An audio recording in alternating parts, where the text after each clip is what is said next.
একটা জাতীয় সংসদ নির্বাচন হয়েছে, সংসদের শপথ হয়েছে, আমরা শপথ নিয়েছি। হ্যাঁ না ভোট হয়েছে, গণভোট, সেখানে হ্যাঁ জয়যুক্ত হয়েছে। খুব স্বাভাবিক কারণেই পার্লামেন্টে বিলটা রেজ হবে।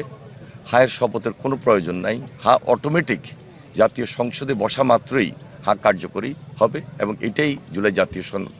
যেখানে না ভোট হয়েছে সেই না ভোট অনুযায়ী সেখানে পার্লামেন্টে রেজ হবে, আলোচনা হবে, তার ভিত্তিতে আবার নির্ধারণ হবে না যেখানে নোট অফ ডিসেন্ট দেওয়া হয়েছে সেটা কি হবে, সেটা পার্লামেন্টে নির্ধারিত হবে। সুতরাং এই ব্যাপারে আমি মনে করি ওনারা যে ব্যাখ্যাটি দিয়েছেন সম্পূর্ণভাবে যারা আইনবিদ, যারা এক্সপার্ট রয়েছেন তারা ইতিমধ্যে বলেছেন।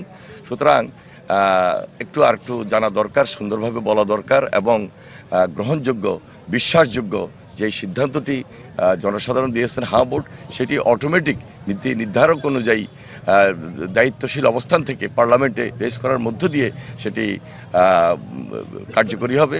এখানে শপথ নেওয়ার কোনো প্রয়োজন আছে বলে আমি মনে করি না। এটা অনেক এক্সপার্ট তারা তাদের বক্তব্য ইতিমধ্যে দিয়েছেন।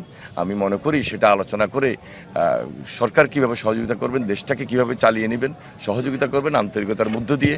মত পথ ভিন্ন থাকতে পারে, সব ইস্যুতে বিরোধিতা করবো, আমার সেই বিরোধিতা থেকে পিছিয়ে এসে আমার মনে হয় দেশটার জন্য, দেশটা গড়ার জন্য সবাই মিলে কাজ করি, সেখানে সবার আন্তরিকতা প্রয়োজন। দিনে আমরা সম্পূর্ণভাবে অঙ্গীকার ব্যক্ত করছি যে আগামী দিনে এই দেশের গণতন্ত্র যেন অটুট থাকে এবং এই বাংলাদেশের স্বাধীনতা এবং সার্বভৌমত্বকে আমরা সবসময় অক্ষুণ্ণ রেখে চলতে পারি। এটা আমাদের প্রতিশ্রুতি, এটা আমাদের অঙ্গীকার।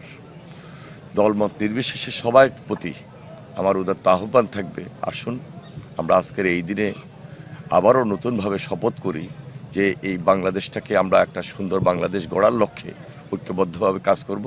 সেখানে সকলের সহযোগিতা, আন্তরিকতা বিশেষভাবে প্রয়োজন। এখান থেকে সরে আসাটাই উচিত।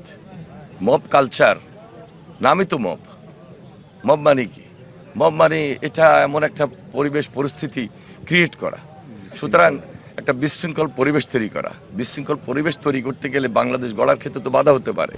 সুতরাং যারাই বাংলাদেশ গড়ার ক্ষেত্রে বাধা দিবে তারা দেশের শত্রু হিসেবে পরিণত হবে। সুতরাং মব কালচার থেকে ফিরে এসে আমাদের দায়িত্বশীল অবস্থান থেকে আমাদের কথা বলতে হবে, কাজ করতে হবে। সরকার এবং দেশকে সহযোগিতা করার জন্যই কাজ করা উচিত।